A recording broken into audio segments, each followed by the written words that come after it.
मोक्षमार्गस्य नेतारम् हेतारम्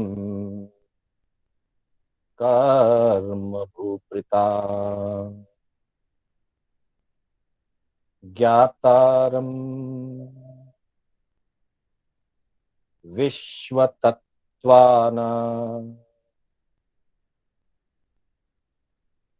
वन्दे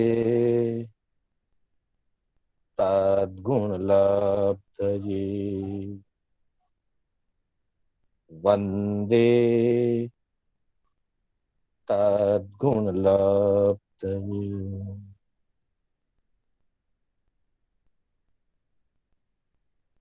अनंत उपकारी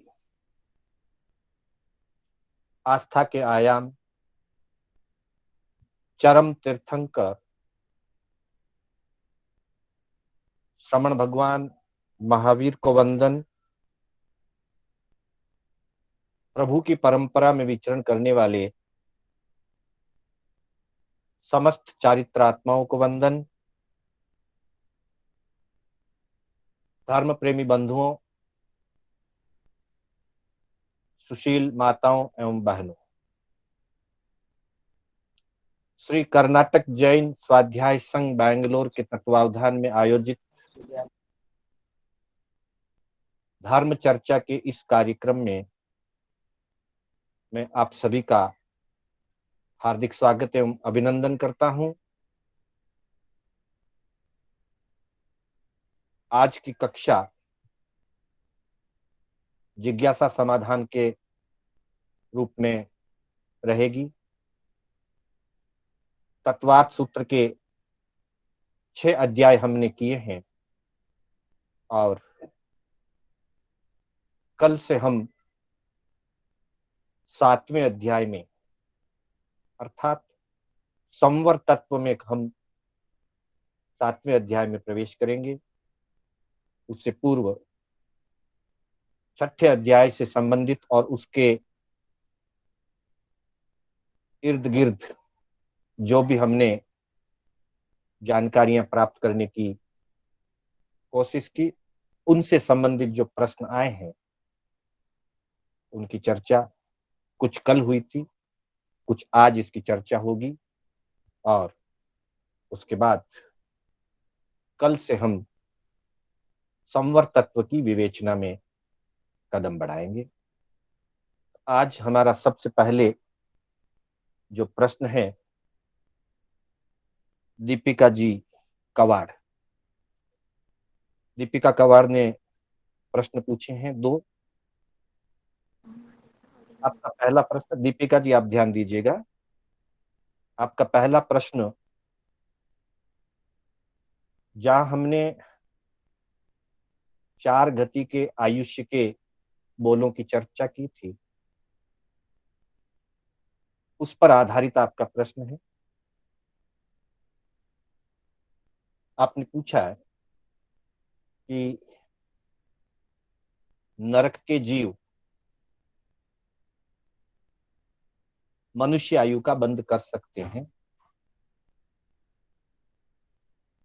तो जो कारण बताए गए हैं प्रकृति की सरलता, बद्रिकता आदि, तो नारकी के अंतर्गत यह कैसे घटित होगा। ऐसा है, क्रिया से ज्यादा भावों का महत्व है। नरक गति में भी कई जीव सम्यक दृष्टि होते हैं। सम्यक दृष्टि होने से उनमें कषायों की कुछ हद तक मंदता होती है। एकांत मंद या उपशांत जैसी अवस्था तो मैं नहीं कह सकता हूं, लेकिन सम्यक दृष्टि जीवों की कषायों की कुछ अंशों में मंदता होती है और उसी मंदता के कारण से, चूंकि स्वभाव है यह प्रकृति का कि नरक के जीव पुनः न तो नरक का आयु बंद करके नरक में उत्पन्न होते हैं और न देवगति में जाते हैं। नरक के जीवों के पास प्रकृति के स्वभाव से दो विकल्प होते हैं। नरक से निकला हुआ जीव या तो तिर्यंच गति में जाएगा, सन्नी तिर्यंच पंचेंद्री बनेगा, या मनुष्य बनेगा। 6 नरक तक के जीवों के लिए ये दोनों मार्ग खुले हैं।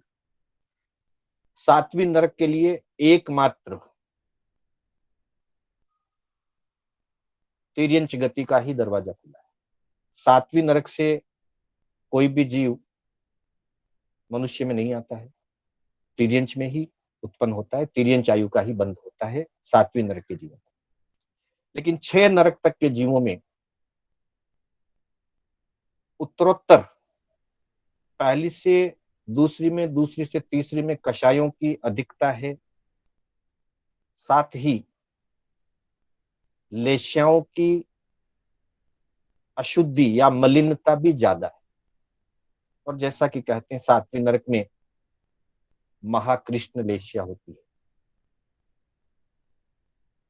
वहां कषायों की भी अधिक तीव्रता होगी। तो तुलनात्मक दृष्टि से 7वीं से 6ठी और 6ठी से 5वीं, चौथी, तीसरी, दूसरी और पहली नरकों में क्रमशः कषायों की कुछ अंशों में मंदता होती है। जिन क्षणों में जीव के कषायों की मंदता हो, जिन क्षणों में नरक का जीव भी कुछ सरलता का अनुभव कर रहा हो, परिणाम जब सरल बने हुए हों, उस अवस्था में यदि उस जीव के आयु का बंध होता है तो मनुष्य आयु बन सकता है। क्योंकि दो ही ऑप्शन है, मनुष्य और तिर्यंच। तो सम्यक दृष्टि अवस्था में जो भी नार की आयु का बंद करेगा वो मनुष्य आयु का ही बंद करेगा, क्योंकि सम्यक दृष्टि जीव तिर्यंच आयु का बंद नहीं करता। साथ ही इसलिए सम्यक दृष्टि नारकी के लिए तो नियमा है कि वो मनुष्य आयु का बंद करेगा। और जो मिथ्या दृष्टि जीव हैं उनमें ज्यादा जीव तिर्यंच आयु का बंद करेंगे, लेकिन मिथ्या दृष्टि जीवों के भी कई बार उदय अपेक्षा कषाएं शांत हो सकती है अनंतानुबंधी, लेकिन फिर भी प्रकट उदय में मंद कषायों की स्थिति हो सकती है। तो वैसी स्थिति में कुछ कुछ मिथ्या दृष्टि नार की जीव भी 6ठी नरक तक के वे मनुष्य आयु का बंद कर सकते। तो ये क्रिया की अपेक्षा भावों पर ज्यादा निर्भर करता है और परिणामों पर ज्यादा निर्भर करता है। तो जिस समय मंद परिणाम होंगे, सरल परिणाम होंगे, उस समय नारकी का जीव मनुष्य आयु बांध सकता है। बाकी तिर्यंच आयु तो है ही। ज्यादा जीव वहां से निकले हुए तिर्यंच बनते हैं, कुछ जीव मनुष्य बनते हैं। उदाहरण से अगर देखें तो पहली नरक से निकला हुआ तो चक्रवर्ती भी बन सकता है, पहली और दूसरी से निकला हुआ बलदेव वासुदेव बन सकता है, तीसरी नरक से निकला हुआ तीर्थंकर तक बन सकता है, चौथी से निकला हुआ जीव पहली से 4 तक से केवली बनकर मोक्ष जा सकता है, 5वीं से निकला हुआ जीव साधु बन सकता है और 6ठी से निकला हुआ जीव श्रावक बन सकता है। इसका मतलब नरक में भी बहुत सारे जीवों में समय समय पर परिणामों के अंदर कषायों की मंदता आती है। सभी जीवों में नहीं आती, लेकिन कई जीवों में आती है। और जब ये जीव नरक से निकल करके जब इतनी पदवियों को प्राप्त करते हैं तो वे मनुष्य बन करके ही ये सारे पद प्राप्त करते हैं। श्रावकपना मनुष्य के और तिर्यंच के दोनों के हो सकता है। 7वीं नरक से निकला हुआ सम्यक दृष्टि बन सकता है, व्रति नहीं बनता, तो वो तिर्यंच के भी हो सकता है। पर 5 नरक से निकले हुए जीव साधु तक बन सकते हैं, तो वहां मनुष्य आयु बनने में कोई बाधा नहीं। आपका दूसरा प्रश्न है कि अगर किसी दुर्घटना में शरीर का कोई अंग सेंसलेस हो जाए, चोट लगने से सूना पड़ जाए, और उस पर्टिकुलर अंग में जीव को कुछ भी अनुभूति नहीं होती है बाद में, अगर ऐसी स्थिति है तो उस स्थान पर आत्म प्रदेश रहेंगे या नहीं रहेंगे? सामान्य रूप से शरीर की जितनी अवगाहना है, संपूर्ण शरीर में आत्म प्रदेशों का स्थान है। अनुभूति न होने का कारण आत्म प्रदेशों का न होना सामान्यतः नहीं है। इंद्रियों की जो व्यवस्था है, द्रव्येंद्रिय, भावेंद्रिय आदि, तो चोट आदि लगने से द्रव्येंद्रिय के अंतर्गत निर्वृत्ति और उपकरण जो दूसरे अध्ययन में हमने चर्चा की थी, उनमें अगर किसी प्रकार का चोट लगने से कनेक्शन टूट जाता है तो आत्म प्रदेश तो वहां है, पर इंद्रिय वहां पर अपना बराबर काम नहीं कर पा रही है। इंद्रिय के द्वारा वहां तक वो चीज जो, क्योंकि परोक्ष ज्ञान रहता है, मतिसूत ज्ञान होता है सामान्यतः, प्रत्यक्ष ज्ञान आत्मा से सीधा होता है, तो इंद्रिय के माध्यम से ज्ञान वहां तक पहुंच नहीं पा रहा है, उपयोग नहीं लग पा रहा है। लेकिन आत्म प्रदेश नहीं है ऐसा नहीं कहा जा सकता। कभी सिर्फ किसी अंग विशेष के साथ ये स्थिति बनती है, कभी कभी व्यक्ति बहुत गहरी कोमा में चला जाता है तो पूरे शरीर के साथ वो स्थिति हो जाती है। दिमाग से लेकर कोई भी अंग रेस्पॉन्ड नहीं करता है। इनर बॉडी पार्ट काम कर रहे हैं, हार्ट काम कर रहा होगा, नहीं तो जिंदगी नहीं चलती, हार्ट काम कर रहा है। पर आउटर बॉडी से कोई भी प्रकार की सेंसिटिविटी उस व्यक्ति को, जो गहरी कोमा में, बहुत गहरी कोमा में चला गया, नहीं रहता है। फिर भी आत्म प्रदेश है और आयुष्य आदि कर्मों का उदय उसका चालू है, 8 कर्मों का उदय चालू है। अव्यक्त वेदना वो अनुभव कर रहा है, व्यक्त वेदना उसको पता नहीं चल पा रही है, गाढ़ बेहोशी में या बहुत गहरी कोमा में चले जाने के बाद। लेकिन आत्म प्रदेश है, कर्मों का उदय है, कर्मों का बंधन है, और बाहर की वेदना या बाहर का सेंस उसको उस पर्टिकुलर स्थान से, अंग से या पूरे शरीर से कभी कभी नहीं मिल रहा, ऐसा हो सकता है। तो इंद्रिय और आत्मा के बीच की जो कड़ी है, उस कड़ी में कहीं डिस्टरबेंस हो सकता है, ऐसा ध्यान में आता है। जी दीपिका जी।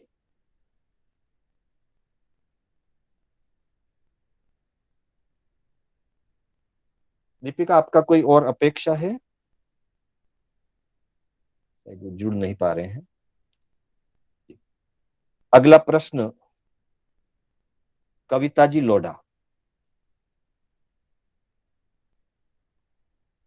कविता जी, आप जुड़ रहे हैं? जय जिनेन्द्र गुरुजी।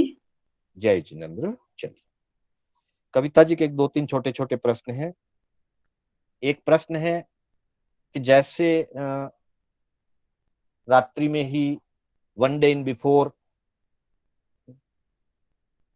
हम अपने अगले दिन के कार्य की प्लानिंग करते हैं और क्या सब्जी आदि बनाना है, क्या भोजन बनाना है, उसका निर्णय ले लेते हैं कि कल कल हमको ये बनाना है, या उसके संबंधित कुछ तैयारी भी करके रख लेते हैं।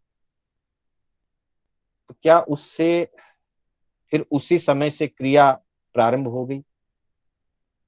हालांकि उपयोग कल होने वाला है, पर प्लानिंग आज की। ऐसा है, गृहस्थी को बहुत सारे कार्य प्लान करने होते हैं। आसक्ति तीव्र नहीं होनी चाहिए। व्यवस्था की दृष्टि से कोई भी प्लान कर दिया और सेट करके रख दिया। जिस समय प्लान करते हैं उस समय मन के परिणामों के अनुसार क्रिया होगी और क्रिया के अनुसार कर्मों का आश्रव होगा। फिर हम उसके साथ आसक्ति से जुड़े हुए ना रहें।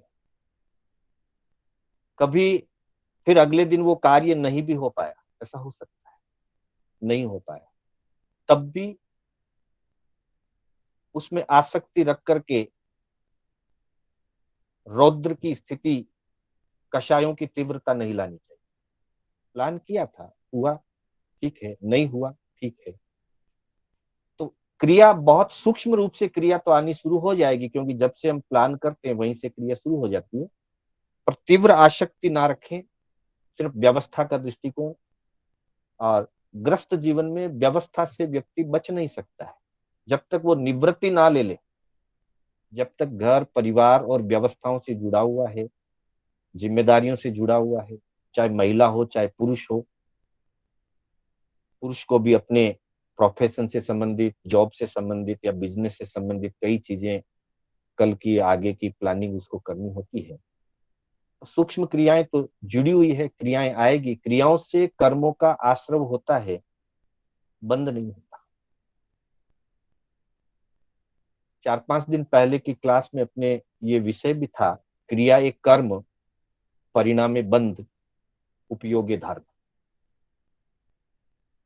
क्रिया से कर्मों का आश्रव होता है, और बंध का विशेष अर्थ यह है कि उसमें अशुभ की तीव्रता का बनना और स्थिति का लंबा होना। वो किस प्रकार के हमारे कषाय होते हैं, किस प्रकार के हमारी परिणाम लेश्या होती है, उसके अनुसार तीव्र या मंद स्थिति, तीव्र या मंद रस का परिणाम उन कर्मों में निर्धारित होता है। तो परिणामों में मंदता रखें, कषायों में मंदता रहे और आसक्ति मंद रहे, कर्तव्य दृष्टि से कार्य करें। और विशेष रूप से प्रत्येक कार्य करते हुए, घर गृहस्थी के प्रत्येक कार्य करते हुए भी यत्ना को विशेष महत्व दें, जागरूकता से काम करें। जितना हम जागरूकता से काम करेंगे उतना ही कर्मों का बंधन कम होगा। दूसरा आपका प्रश्न है, जो कर्म बंद होते हैं क्या वो इस भाव में उदय में आते हैं या आगामी आगामी भाव में ही उदय में आते हैं? ऐसा है, जब हम सातवां आठवां आदि अध्ययन पढ़ेंगे तो उसमें कर्मों की स्थिति और अबाधा काल विशेष रूप से आएगा। सामान्य रूप से जानने के लिए अभी इतना समझ लीजिए, प्रत्येक कर्म की अपनी एक स्थिति होती है। कर्म बंधते ही स्थिति बंध के द्वारा कर्म का टाइम ड्यूरेशन, एक पीरियड डिसाइड हो जाता है। अरे हर कर्म का अलग अलग है पर डिसाइड होता है, और उसी के अनुसार आयु कर्म को छोड़ करके 7 कर्मों के लिए अलग अलग अबाधा काल भी बताया। तो जिस प्रकार की कर्म की स्थिति बंदी है और जितना अबाधा काल है, जगन्य अबाधा काल, समुचे रूप से मैं बात कर रहा हूं, सारे कर्मों की अभी हम अलग अलग चर्चा नहीं कर रहे हैं। समुचे रूप से अबाधा काल जगन्य अंतर मुहूर्त का होता है और उत्कृष्ट 7,000 वर्षों का होता है। जो कर्म जिस स्थिति का बंधा है, अल्प स्थिति का कर्म बंधा है, तो उसका अबाधा काल भी कम होगा। अभी बंधा हुआ कर्म अंतर मुहूर्त के बाद भी उदय आ सकता है, और अधिकतम 7,000 वर्ष के बाद भी उदय आ सकता है। मिथ्यात्व मोहनीय कर्म मुख्य रूप से 7,000 वर्ष की अबाधा काल उसकी बताई गई है, पर जगन्य अबाधा काल समुचे रूप से हर कर्म की अलग अलग प्रकृतियों के अनुसार है, स्थिति के अनुसार है, अंतर्मुख। तो दोनों ही, इस भाव में भी कुछ कर्म उदय में आ सकते हैं और दीर्घ स्थिति के हैं, अबाधा काल लंबा है, तो अगले भाव में भी आ सकते हैं और अनेक भावों के बाद भी आ सकते हैं। जरूरी नहीं है कि अगले ही भाव में आए, इसी भाव में भी आ सकते हैं कुछ कर्म अगले भाव में आ सकते हैं और कुछ कर्म लंबी स्थिति, लंबे अबाधा काल के बंधे हों और आगे छोटे छोटे आयु के भाव हुए हों, तो अनेक जन्मों के बाद भी उदय में आ सकते हैं, लेकिन उदय में जरूर आए। ये निश्चित है कि जो कर्म बंधा है वो उदय में आएगा। हम उसको साधना के द्वारा निर्जरित करके निकाल सकते हैं और नई साधना आदि करें, कुछ भी ना करें, निर्जरा का विशेष कोई कार्य ना करें, तो फिर वो कर्म हमको अपना फल दे करके जाए। तो इस भाव में भी आ सकते हैं और अगले भाव में भी आ सकते हैं। आपका एक तीसरा छोटा सा और प्रश्न है आयु कर्म के संबंधित, कि मनुष्य आयु का बंधन, जैसा कि गुणस्थान और कर्मों की चर्चा हमारी 2 दिन की पहले की क्लास में हुई थी। मनुष्य आयु का बंध पहला, दूसरा और चौथे गुणस्थान का जीव करता है। 3 गुणस्थानों में मनुष्य आयु बंध हो सकता है, पहला, दूसरा, चौथा। और मनुष्य आयु का उदय पहले से लेकर 14वें गुणस्थान तक रह सकता है। तो आपको ये नहीं समझ में आया कि जब बंद नहीं होता है तो उदय कैसे रह सकता है, ऐसी बात है। आयु का बंध, 60 कर्मों के बंधन लगातार होते रहते हैं। आयु कर्म का बंध एक भाव में एक जीव के एक बार होता है और ठीक आगामी भाव में वो उदय आता है। आयुष्य कर्म का उस भाव में बंधा हुआ आयु उस भाव में उदय नहीं आता, आगामी भाव में उदय आता।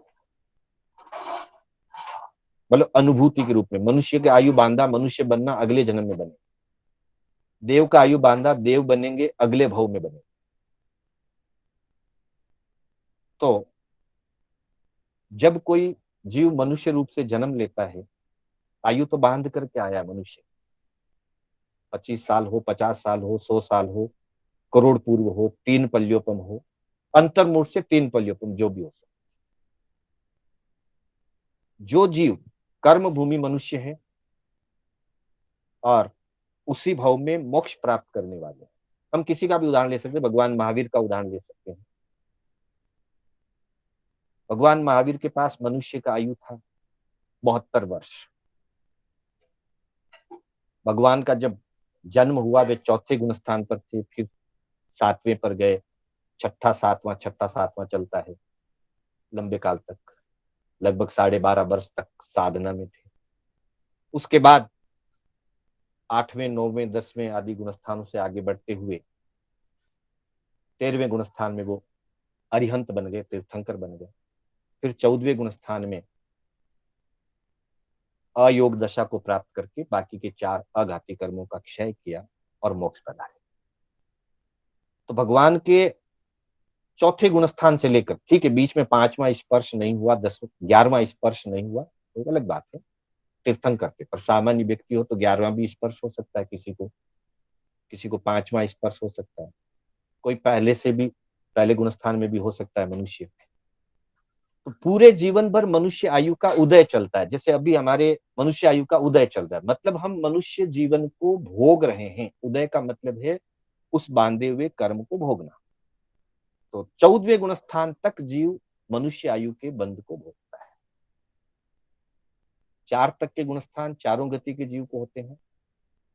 5वां गुणस्थान मनुष्य और तिर्यंच को होता है, 2 गति के जीवों को ही होता है। 6ठे से लेकर 14वें तक के गुणस्थान साधु के गुणस्थान हैं और वो सिर्फ मनुष्य गति में होते हैं। इसलिए मनुष्य आयु का उदय पहले गुणस्थान से 14वें गुणस्थान तक है। जी कविता जी, ध्यान में आई बात? हाँ गुरुजी, समाधान हो गया, धन्यवाद। अच्छी बात। चलिए अगला प्रश्न अनिल जी सुराना, वेल्लूर। अनिल जी, हाँ। अनिल जी का प्रश्न है, अभवी जीव का अंत क्या होता है? क्या वह निगोद में जाकर वापस वापस संसार भ्रमण करता रहता है? सुराणा जी ऐसा है, अभवी जीव वैसे अंत तो किसी जीव का नहीं होता। व्यवहार से आपने ये शब्द दिया है, अंत किसी जीव का नहीं होता। फर्क इतना है कि भवी जीव जब मोक्ष जाता है तो उसके संसार परिभ्रमण का अंत हो जाता है, और जो अभवी जीव होता है वो कभी मोक्ष नहीं जाएगा, उसमें मोक्ष जाने की योग्यता नहीं है। उसका पहला गुणस्थान कभी छूटता नहीं है, वो हमेशा पहले गुणस्थान पर रहता है। इसलिए वो अनादिकाल से पहले गुणस्थान पर है, मिथ्या दृष्टि है, अनंत काल तक पहले गुणस्थान पर और मिथ्या दृष्टि रूप में रहेगा। और इस कारण से वो अनंत काल तक संसार में परिभ्रमण ही करता रहेगा, उसके संसार परिभ्रमण का कभी भी अंत नहीं। अभवी जीव का, भवी जीव के जब उनका काल परिपाक हो जाता है, 8 कर्मों से मुक्त हो जाते हैं, तो मोक्ष पधार जाते हैं भवी जीव। तब भवी जीव के लिए संसार परिभ्रमण का अंत है, अभवी जीव के लिए संसार परिभ्रमण का अंत नहीं। वैसी स्थिति में जितनी जितनी जहां जहां की काय स्थितियां बताई गई है, तरस की अलग काय स्थिति है, प्रत्यय की अलग काय स्थिति है, साधारण की अलग काय स्थिति है, तो जितनी काय स्थिति है अधिकतम उतने समय तक, उतने काल तक जीव त्रस पर्याय में रहेगा या प्रत्येक पर्याय में रहेगा। उसके बाद फिर से निगोद में चला जाएगा। एक भाव करके भी वापिस आ सकता है, अनंत भाव तक रह सकता है निगोद, फिर वापिस आएगा, फिर यहां परिभ्रमण करेगा, फिर वापिस निगोद में चला जाएगा। तो अभवी जीव 4 गतियों में निगोद सहित, निगोद मात्र तिर्यंच गति के एक केंद्र में, और उसमें भी वनस्पति काय के सूक्ष्म और साधारण वनस्पति काय में निगोद होता है, बाकी जगह सभी प्रत्येक शरीरी होते हैं। तो प्रत्येक शरीर और अनंत काय दोनों मिलाकर के अनंत काल तक संसार में आता जाता परिभ्रमण करता रहेगा, उसके संसार परिभ्रमण का कभी अंत नहीं होता। जी अनिल जी, शायद वो नहीं। हाँ, आ गया सर। हाँ सर, धन्यवाद आपका सर। और कोई? ठीक है सर, ध्यान में आ गई बात? हाँ सर। जी हाँ सर। अगला प्रश्न है मंजू पोरवार, विजयनगर से मंजू जी पोरवार। आपने बहुत अच्छा एक प्रश्न किया है कि प्रतिक्रमण अकेले में करना चाहिए या सामूहिक करना चाहिए। मंजू जी। हाँ मास्टर जी, जय जिनेन्द्र। हाँ जय जी। ऐसा है, कर्म व्यक्ति अकेला बांधता है, कर्मों का बंधन अपने अपने अनुसार होता है। जीवन में अयत्ना, प्रमाद, अव्रत या अतिचार दोष जो भी लगते हैं वो अपने अपने लगते हैं। इस संदर्भ में एक बात और सुन लीजिए, कल हमारी बात जैसे सामुदानिक क्रिया की हुई थी। क्रिया सामुदानिक हो सकती है पर कर्म बंध कभी भी सामुदानिक नहीं होता। एक समान बाह्य क्रिया दिखाई देती है और मोटे तौर पर हम कहते हैं भाई सामुदानिक क्रिया का बंध, ठीक है। लेकिन सामुदायिक क्रिया करते हुए भी किन्हीं 2 जीवों के एक जैसे 100% एक जैसे परिणाम नहीं रह सकते, अलग अलग होते हैं परिणाम, और अलग अलग परिणामों के कारण एक जैसी क्रिया करते हुए भी कोई जीव अल्प स्थिति और मंद रस वाले कर्म का बंधन कर सकता है, और कोई एक जीव वैसी ही क्रिया करते हुए, क्रिया वैसी दिखाई दे रही पर दीर्घ स्थिति का और तीव्र रस के कर्मों का बंध कर सकता है। तो आपके प्रश्न के संदर्भ में कल वाली बात बतानी थी, वो शायद कल इतनी स्पष्ट नहीं हो पाई थी। तो प्रतिक्रमण जब करते हैं तो मेरे दोष मेरे अनुसार लगे हैं, मेरे साथी के दोष उनके अनुसार लगे हैं, तो प्रतिक्रमण अकेले में करना चाहिए। ये मुख्यता की दृष्टि है। तब हम अपने अपने किए हुए अशुभ क्रियाओं की, आयतना की, कषायों की आलोचना अपने से कर सकें, स्वयं कर सकें। इसलिए मूलतः प्रतिक्रमण खुद को करने के लिए, अकेले करने के लिए। और जितने भी ऐसे शब्द आते हैं आप देखिए, थोड़ा सा अगर भाषा की दृष्टि से भी ध्यान लेंगे, पड़ी कमामी, निंदामी, गरिहामी, वो सिरामी, यहां सभी जगह अपने को लक्ष्य में रख करके ये शब्द कह दिए। पड़ी कमामी, मैं प्रतिक्रमण करता हूं। निंदामी, मैं आत्मा से निंदा करता हूं, अपनी निंदा कर रहा हूं, अपने पापों की आलोचना। गरिहामी, गर्हा करता हूं। वो सिरामी, त्याग करता हूं। मिच्छामि दुक्कड़म, मेरे दुष्कृत्य मिथ्या हो जाए। तो उस दृष्टि से प्रतिक्रमण स्वयं को करना योग्य है, अकेले में करना योग्य है। ये हुई साधना की दृष्टि से बात। अब रहा सवाल कि अगर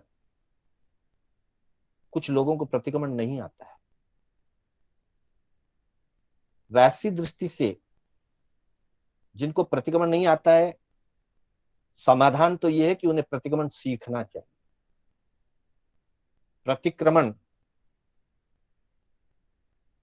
हमारे महापुरुषों ने प्रतिक्रमण को पूंजी कहा है। हमारे गुरु भगवंत फरमाते हैं, सामायिक की कमाई और प्रतिक्रमण की पूंजी। अर्थात सामायिक से धर्म आराधना रूप, कर्म निर्जरा रूप कमाई होती है, और प्रतिक्रमण करने से वो कमाई पूंजी रूप बन जाती है। मतलब वो निखर करके, उसमें कोई दोष रह गया हो, कोई अशुद्धि रह गई हो, वो निखरता है। प्रतिक्रमण से वो साधना निखरती है, निर्दोष हो जाती है। इसलिए पहला लक्ष्य होना चाहिए, प्रत्येक जैन का यह लक्ष्य है कि वो स्वयं प्रतिक्रमण सीखे, विधि सहित सीखे, अर्थ और भावों को जाने, और गहराई से बैठकर स्वयं अपना प्रतिक्रमण खुद करे। पर जब तक नहीं सीखा हुआ है, प्रयास जारी रखें। नहीं सीखा हुआ है, ऐसी स्थिति में कर ही नहीं पाए, इससे अच्छा है सुन ले। तब सामूहिक कराया जाता है। ये सामाजिक व्यवस्था है, सामूहिक कराया जाता है। पर जिस समय सामूहिक भी किया जाता है, एक व्यक्ति कराता है, बाकी के सुनते हैं, तो सुनने वाले भावों में इस बात पर ध्यान दें कि मेरे कहां कहां दोष लगे हैं। अपनी आलोचना खुद चिंतन से करें, अपनी गलतियों का चिंतन करें, और अपनी गलतियों का चिंतन करते हुए भावपूर्वक मिच्छामि दुक्कडम कहें और शुद्धि का लक्ष्य बनाएं। परंतु यह हमेशा के लिए नहीं है। लक्ष्य बनाए हर व्यक्ति, हर साधक को, कि उसे अपना प्रतिक्रमण खुद सीखना चाहिए। हम बाकी सारी चीजों में जहां जहां जिसकी जरूरत हमको होती है, हम सीख लेते हैं। हम ज्यादातर, कुछ लोगों को छोड़ दें, नई उम्र वाले बैंगलोर में जन्मे होंगे, पर बहुत सारे लोग, हम या हमारे पूर्वज राजस्थान से आए। कन्नड़ भाषा का एक अक्षर या एक शब्द भी हमको मालूम नहीं था, जानते नहीं। यहां आए, यहां हमारा व्यवहार और व्यापार विकसित करना था, हमने कन्नड़ भाषा सीखी। तमिलनाडु में जाने वालों ने तमिल भाषा सीखी, आंध्रा में जाने वालों ने तेलुगु भाषा सीखी, और तो और कुछ सेलेक्टेड लोग तो ऐसे भी हुए। हमारे एक वरिष्ठ स्वाध्यायी थे सोहनलाल जी सिसोदिया, अब तो नहीं है वो हमारे बीच में, कवि जी के नाम से जाने जाते थे, उत्कृष्ट दर्जे के विद्वान थे। एक भाषा होती है तुलु भाषा, जो सिर्फ मछुआरे बोलते हैं। उनको एंटिक चीजों का, खास करके शंख, सीप, कोड़ियों आदि में जो एंटिक चीजें होती है, उनका कलेक्शन करने का उनका रुचि था उनका। तो उन्होंने तुलु भाषा सीखी उन मछुआरों से बातचीत करने के लिए। तो कहने का मतलब है कि जब हम अपने संसार के कार्यों के लिए, हम लोगों ने भी तो अंग्रेजी सीखी है। आज हमारे बच्चे विदेशों में जाते हैं, अच्छी से अच्छी अंग्रेजी में बात करते हैं। यहाँ पर हम कन्नड़ा में बात करते हैं, तमिल में बात करते हैं, तेलुगु वाले तेलुगु में बात करते हैं, आंध्रा में रहने वाले। तो इतनी सारी चीजें सीखी जा सकती है, तो प्रतिक्रमण क्यों नहीं सीखा जा सकता? लक्ष्य की बात है। अगर लक्ष्य निर्धारित कर लें कि हमें प्रतिक्रमण सीखना है, तो प्रतिक्रमण सीखा जा सकता है। लक्ष्य बनाएं और हम प्रेरणा करें, ज्यादा से ज्यादा लोगों को सिखाने में सहयोगी बने, प्रेरणा करें। जब स्वयं बैठ करके किया जाएगा तो उसमें जो गहराई आएगी वो सामूहिक में, और जो प्रतिक्रमण को नहीं जानते हैं उनमें उतनी गहराई नहीं आ सकती, क्योंकि शब्दों का अर्थ नहीं पता होगा, भाव नहीं पता होगा। तो मुख्यतया अकेले में करें। व्यवस्था की दृष्टि से सामूहिक कराना होता है या करना होता है तो उसका निषेध नहीं है, लेकिन लक्ष्य रखें कि स्वयं भी सीखें और दूसरों को भी सिखाएं, ज्यादा से ज्यादा लोग सीखें, सब सीखें बस। और सीखा जा सकता है, कोई लंबा चौड़ा काम नहीं है। अच्छा प्रयास करने वाला महीने भर में प्रतिक्रमण सीख सकता है, थोड़ा धीरे धीरे भी चढ़े तो भी 2-3-4 महीने में प्रतिक्रमण सीखा जा सकता है। आज से भी लक्ष्य बना ले। लगभग 1 महीना है संवत्सरी का। आज श्रावण शुद्ध तृतीया है, भादवा शुद्ध तृतीया को संवत्सरी आएगी।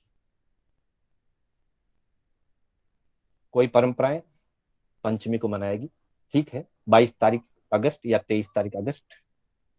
लक्ष्य बना लें तो 1 महीने में सीखा जा सकता है। जी मंजू जी, अगला प्रश्न।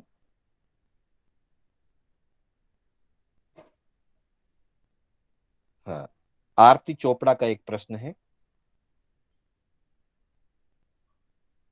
आरती चोपड़ा, आपने प्रश्न किया है कि हम हर रोज ग्रस्त के कार्य करते हैं। जी, ग्रस्त के कार्य करते हुए कभी कभी प्रवचन, मतलब किसी रिकॉर्ड पे आ रहा है तो सीधे प्रवचन में तो जाएंगे तो ग्रस्त का कार्य नहीं होगा। ग्रस्त का कार्य त्याग करके प्रवचन में जाते हैं। आज जो ऑनलाइन ये चीजें चल रही है, वो कक्षा सुनते हैं या कभी स्तवन गुनगुना लेते हैं, तो क्या वैसी स्थिति में हमारे कर्मों की निर्जरा हो रही है या पाप भी लगता है? देखिए, निर्जरा और पाप लगने का निश्चय तो केवल ज्ञानी बताएंगे। पहले इसको आप अच्छी तरह से समझ लें। सर्व प्रमुख बात यह है, भगवान की आज्ञा यह है कि व्यक्ति एक समय में एक कार्य करे।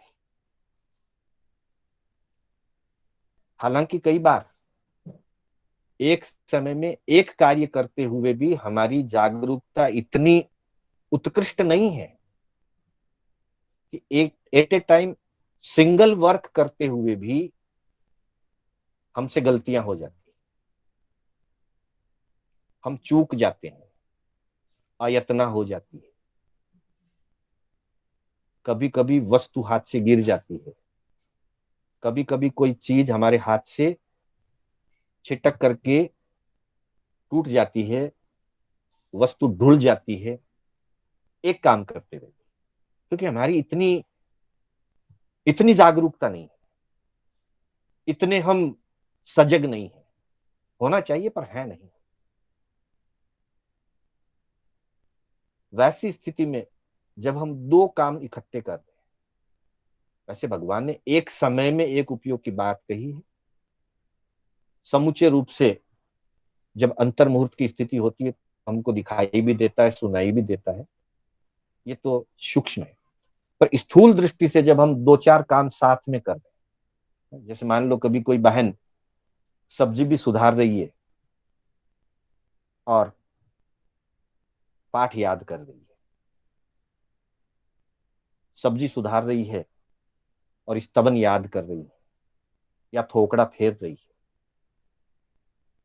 तो वैसी स्थिति में उचित ये होगा कि थोड़ी देर पहले या तो सब्जी सुधारने का काम कर लीजिए या तो पाठ को थोकड़े को फेरने का काम कर लीजिए, वो उचित है। कदाचित दोनों ही तरफ पूरा उपयोग तो लग नहीं पाएगा, उपयोग डाइवर्ट होता रहेगा, केंद्रित नहीं रहेगा, उपयोग एकाग्र नहीं रहेगा। तो कभी हो सकता है कि सब्जी आदि में उपयोग चूक गया, तो उसमें कहीं सब्जी सुधारते समय हाथ को चोट लग सकती है, अथवा वनस्पति काय की विराधना तो है ही, निरंतर है जब तक सब्जी सुधारेंगे। कभी गलती से उसमें त्रस्काय भी आ जाता है और उसी समय हमारा उपयोग अगर चूका तो विराधना होने की संभावना। दूसरी तरफ जो हम सुन रहे हैं या सीख रहे हैं उसमें भी पूरी एकाग्रता तो नहीं आ पाएगी, एकदम दृढ़ एकाग्रता नहीं आ पाएगी, थोड़ा ध्यान काम में रहेगा। तो हो सकता है सुनने में भी हम कुछ चूक जाएं और सही धारणा नहीं बना पाए या अच्छी तरह से उसको नहीं समझ पाए। तो नियम यही है कि साधना के समय, सीखने के समय, स्तुति के समय, स्वाध्याय के समय पूरे एकाग्र होकर के उसको ग्रहण करिए और जिस समय काम कर रहे हैं उस समय पूरी यत्न और एकाग्रता से उस काम को करिए। कभी हमको लगता है कि दोनों काम करने से टाइम बच जाएगा, ऐसा नहीं, दोनों ही काम धीरे धीरे होंगे। हालांकि उतावल करके काम में अयत्न करने का दृष्टिकोण नहीं है, लेकिन फिर भी एक काम में दत्त चित्त होकर के करते हैं तो वो काम ठीक समय पर व्यवस्थित हो जाता है और फिर दूसरे में अपना समय लगाया जा सकता है, जिसको कहते हैं एकाग्रता। सामान्य रूप से एकाग्रता का अर्थ है कंसंट्रेशन, पर इसके शब्द को अगर देखें तो एकाग्रता का अर्थ होता है एक अग्र, एकाग्र, एक अग्र, एक चीज को आगे रखें। मतलब जिस समय जो कार्य करना है उसी को सामने रखें, आगे रखें, उस कार्य को व्यवस्थित कर लें, फिर दूसरे कार्य में लगे। ये ज्यादा ठीक है और कर्म निर्जरा के लिए भी ये ठीक है और कर्म बंधन से बचने के लिए भी ये ठीक है कि एक समय में एक काम। इसीलिए तो कहा जाता है भोजन करते हुए टीवी ना देखें, भोजन करते हुए बातचीत ना करें, मतलब एक में अपनी एकाग्रता को बनाकर कार्य करें ताकि यत्ना, विवेक, जागरूकता सारी चीजें बढ़ेगी, कंसंट्रेशन बढ़ेगा और पढ़ना सीखना भी उस ढंग से होगा तो अच्छी तरह से समझ में आएगा, जल्दी याद हो जाएगा। एकाग्रता रहेगी ना, याद जल्दी हो जाएगा, समय वैसे ही बच जाएगा। चलिए इस तरह से ध्यान रखें कि हम मुख्य रूप से एक काम में पूरी एकाग्रता रख करके कार्य करें।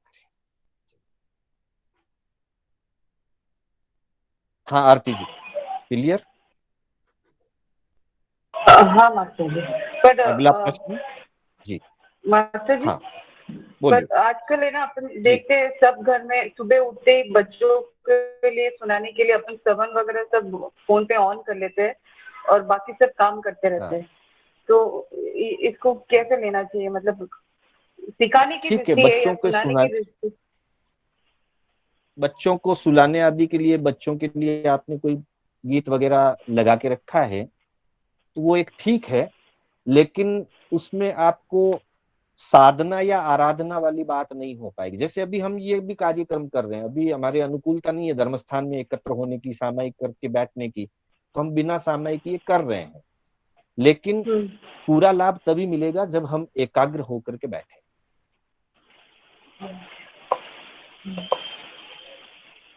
जी। अगला प्रश्न है शोभा जी जैन, विशाखापट्टनम। शोभा जी।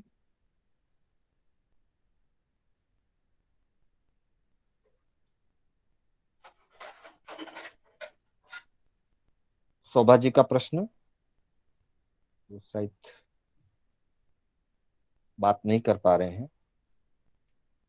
उनके 2 प्रश्न आए हुए हैं शोभा जी के। पहला उनका प्रश्न है बहुसूत्र को लेकर के। हमारी जब कक्षा तीर्थंकर नाम कर्म से संबंधित हुई थी, तो उसमें एक आया था कि बहुश्रुत भक्ति, तो वहां बहुश्रुत के अंतर्गत यह बताया गया कि बहुश्रुत का जो पद है वो साधु का होता है। आपने जिज्ञासा भेजी है कि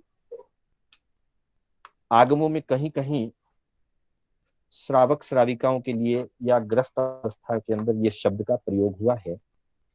2 आपने एग्जाम्पल भेजे, राजीमती और पालित। ऐसा है, पालित के लिए बहुश्रुत शब्द का प्रयोग नहीं हुआ, कोविद शब्द का प्रयोग हुआ है उत्तराध्ययन सूत्र के अंतर्गत समुद्रपाल अध्ययन 21वें अध्ययन में। एक बात तय है, शास्त्र अध्ययन करना, शास्त्रों में पारंगत होना, श्रुत को धारण करना, इसके लिए ग्रस्त के या श्रावक के लिए निषेध नहीं है।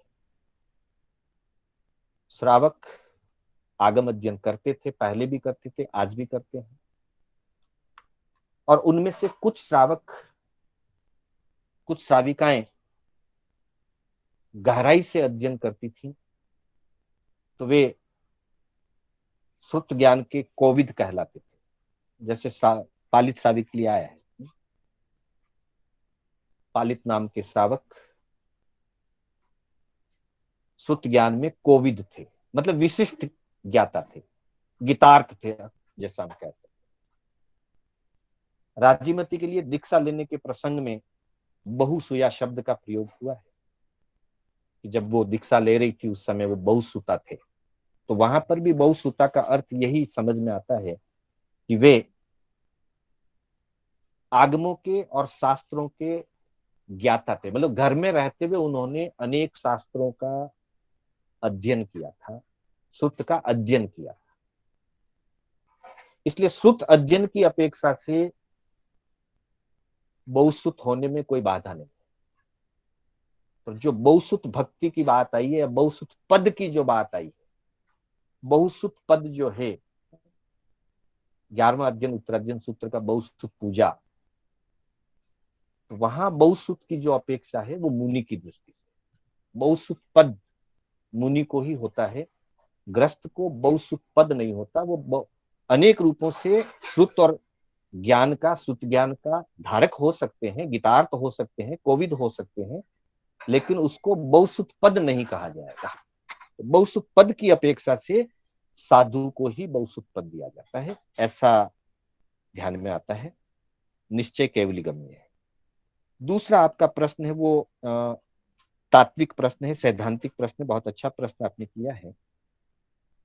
आपने अभी 2 दिन पहले या 3 दिन पहले अपनी एक क्लास चली थी, गुणस्थानों के साथ कर्मबंध की व्यवस्था। तो उसमें एक बात आई थी कि सम्यक्त मोहनीय और मिश्र मोहनीय का बंध नहीं होता है, परंतु उदय होता है। मिश्र मोहनीय का उदय 3रे गुण स्थान में होता है और सम्यक्त मोहनीय का उदय 4थे से लेकर 7वें गुण स्थान में होता है। आपने ये प्रश्न किया है कि सिद्धांत ऐसा मानते हैं कि सभी कर्म प्रकृतियों का मिथ्यात्व मोहिनी, मिश्र मोहिनी, सम्यक मोहिनी सहित सभी 148 प्रकृतियों का बंद होना सिद्धांत मानते हैं। तो दो बातें पहले क्लियर कर लें। सिद्धांत का अर्थ है आगम की मान्यता, और हमारे यहाँ बहुत सारी चीजों में दो दो धारणाएं चलती है। तब ऐसा कोई प्रसंग होता है तो हम इस बात की चर्चा भी करते हैं कि भाई आगम की यह धारणा है, यह मान्यता है, और ग्रंथकारों की यह मान्यता है। ग्रंथकारों में मुख्य रूप से कर्म ग्रंथ, तत्वार्थ सूत्र, पंच संग्रह और इसके अलावा और भी विशिष्ट ग्रंथ जो पूर्वाचार्यों के द्वारा बनाए गए हैं और दिगंबर परंपरा की बहुत सारे ग्रंथ हैं, उन सब की मान्यताओं को ग्रंथ की मान्यता या ग्रंथ की धारणा कहते हैं। तो ग्रंथकारों का ये मंतव्य है और आगमकारों का। वैसे आगम में भी मिश्र मोहनीय और सम्यक्त मोहनीय के बंधन का स्पष्ट रूप से कहीं भी वर्णन नहीं हुआ। अलग अलग अपेक्षाओं से वर्णन आया है। दो या तीन बातें इसमें हमको ध्यान करनी है। पहली बात, समवायांग सूत्र के अंतर्गत 28 प्रकृतियों का वर्णन 28वें समवाय में दिया है, और वहां भगवान ने फरमाया है आगमकार में कि भव सिद्धियाणम जीवाणम अथे गैयाणम मोहनिजस्स कम्मस्स 28 कम्मंसा संत कम्मा पनत्ता तंजहा सम्मत्त वेयनिजम मिच्छत्त वेयनिजम सम्म मिच्छत्त वेयनिजम 16 कसाया नव नो कसाया। यहाँ 28 प्रकृतियों की बात आई है समवायांग सूत्र के 28वें समवाय में। पर इसके शब्दों को गहराई से देखें और इसके अंदर रहे हुए भावों को अगर थोड़ा सा गहराई से जाएं तो पता चलता है। पहला शब्द यहाँ दिया है भव सिद्धियाणम, और फिर तीसरा शब्द दिया अथे गैयाणम। भव सिद्धियाणम जीवाणम अथे गैयाणम, अर्थात जो भव्य जीव हैं उन भव्य जीवों में भी कुछ जीवों के 28 प्रकृतियों की सत्ता होती है। तो ये जो आगम पाठ कह रहा है कि भव्य जीवों के, पहली बात, और दूसरी बात उसमें भी सबके नहीं, सभी भव्य जीवों के नहीं, अथे गैया कुछ एक जीवों के 28 कर्म प्रकृतियों की सत्ता होती है। बंद होना तो वहां भी नहीं लिखा है, सत्ता की बात है। इससे एक तो ये फलित होता है कि अभवी जीवों के 28 प्रकृतियों की सत्ता नहीं होती, क्योंकि अगर भवी अभवी दोनों के होता तो भव्य सिद्धियाणम जीवाणम शब्द की आवश्यकता नहीं। और फिर अथे गैया शब्द लिखा तो उससे भी होता कि भवी जीवों के भी सबके नहीं होती है, कुछ कुछ के होती। तो इससे यह फलित होता है कि बाकी के जीवों के मिथ्यात्व मोहनीय की तो सत्ता सब जीवों के होती है, भवी के भी होती है, अभवी के भी होती है, लेकिन सम्यक्त मोहनीय और मिश्र मोहनीय की सत्ता मात्र भवी जीवों के और उनमें से भी कुछ एक जीवों के होती है। अर्थात जो जीव पहले गुणस्थान से ऊपर उठते हैं, अपने पुरुषार्थ से मिथ्यात्व मोहनीय कर्म को हल्का करते हैं, तब मिथ्यात्व मोहनीय कर्म कुछ विशेष शुद्ध बन जाता है, कुछ अर्ध शुद्ध बन जाता है, और कुछ अशुद्ध रह जाता है। जो अशुद्ध रह जाता है वो मिथ्यात्व मोहनीय नाम से ही जाना जाता है। जो अर्ध शुद्ध बनता है वो मिश्र मोहनीय के नाम से जाना जाता है। और जो करीब करीब पूरा 100% नहीं पर लगभग विशुद्ध बन जाता है, लगभग विशुद्ध, वो सम्यक्त मोहनीय के नाम से जाना जाता है। और ये भवी जीव के ही सत्ता में होता है। इसका मतलब जो जीव पुरुषार्थ करके मिथ्यात्व मोहनीय को त्रिपुंज रूप बनाता है, 3 भागों में डिवाइड करता है, उसके ये 2 प्रकृतियां सत्ता में होती है और फिर उदय में आएगी, समय अनुसार उदय में आएगी। अगर सभी जीवों के सत्ता में मानी जाती तो बंद माना जा सकता था, पर सब जीवों की सत्ता नहीं मानी गई, मात्र भवी जीवों के और भवी में से भी कुछ एक जीवों की सत्ता मानी गई। इससे यह लगता है आगमकार भी इसी बात को कहना चाह रहे हैं कि ये प्रकृतियां बंधती नहीं है, कुछ एक जीवों के सत्ता में होकर के उदय में आती। दूसरी बात, जहां अबाधा काल की बात आई है, सब कर्म प्रकृतियों की अलग अलग अबाधा काल बताई और उनका निषेक काल बताया। मुख्य रूप से कर्म प्रकृति, कर्म फल, ये सारे जो हम कर्म प्रकृति के थोकड़े में पढ़ते हैं, उनका मुख्य आधार भगवती सूत्र और प्रज्ञापना सूत्र है। प्रज्ञापना सूत्र में अलग अलग कर्म प्रकृतियों का स्थिति का काल बताया है और उनकी अबाधा का काल बताया है। आयु कर्म की अबाधा काल नहीं होती, सामान्य रूप में 7 कर्मों की अबाधा काल होती है। तो वहां पे आयु कर्म के अतिरिक्त बाकी सारी कर्म प्रकृतियों की अबाधा काल और निषेक काल अलग अलग बताया, लेकिन मिश्र मोहनीय और सम्यक्त मोहनीय की न तो वहां अबाधा काल बताई गई है और न निषेक काल बताया गया है। इससे भी ये फलित होता है, मिथ्यात्व मोहनीय कर्म की अबाधा काल अंतर्मुख से लेकर 7,000 वर्ष बताई है, स्थिति भी उत्कृष्ट 70 कोड़ा कोड़ी सागरूपम बताई है। मिश्र मोहनीय की स्थिति जगन्य उत्कृष्ट अंतर्मुहूर्त बताई है